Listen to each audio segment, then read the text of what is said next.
ባለፉት 6 ዓመታት ብዙም ድምጹን ሳያሰማ ከግዙፍ የንግድና የመኖሪያ ቤቶች ግንባታ ጀርባ ስላለ አንድ የኮንስትራክሽን ካምፓኒ ልነግራችሁ ነው። የቀድሞ ያስሚን ጀማል ኮንስትራክሽን ያሁኑ ኮምፓስ ኮንስትራክሽን ኃላፊነቱ የተወሰነ የግል ማህበር። ይህ ኮንስትራክሽን ካምፓኒ ካጠናቀቃቸውና ካስረከባቸው ኮንስትራክሽን ሳይቶች መካከል ሀያት ሪል ስቴት ወሰን አካባቢ የሚገኝ እያንዳንዳቸው 22 ወለል ያላቸውን 14 ብሎኮችን አጠናቆ ለመጨረስ የፈጀበት ጊዜ 2 ዓመት ከ6 ወር ብቻ ነው።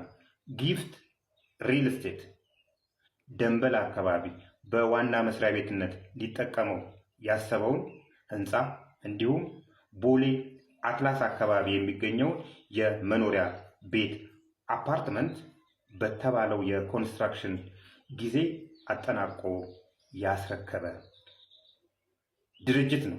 ሌላኛው ቡዛየው ፋውንዴሽን ነው።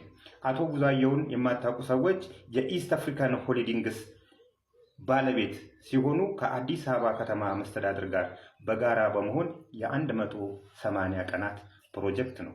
ይህ ፕሮጀክት በልደታ ጌጃ ሰፈር የሚገኝ ሲሆን ይህ G+6 የሆነ ህንፃ አጠናቆ ለመጨረስ የፈጀበት ጊዜ 180 ቀናት ብቻ ነው። ፔትራም ፒኤልሲ ለቡ ላይ G+12 ሁለት ህንፃዎች፣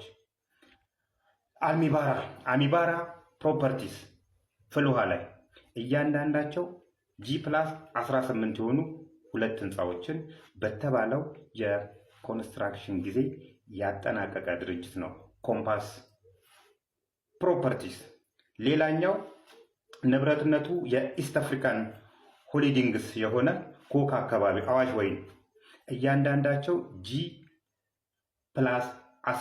የሆኑ 6 ህንፃዎች በተባለው ጊዜ ያስረከበ ድርጅት ነው። እነዚህ ከላይ የነገርኳችሁን እንግዲህ ባለፉት ዓመታት በአግሪመንት ጊዜ መሰረት ያጠናቀቃቸው ሲሆን አሁን ላይ በግንባታ ላይ ያሉና ኦልሬዲ ሽያጫቸው እየተጠናቀቀ ያለ ቄራ ላይ G+5፣ መስቀል ፍላወር ላይ G+14፣ ካሳንቺስ ላይ G+19 ያሉ ሲሆን አትላስ ላይ በእቅድ ደረጃ ያለ ነው።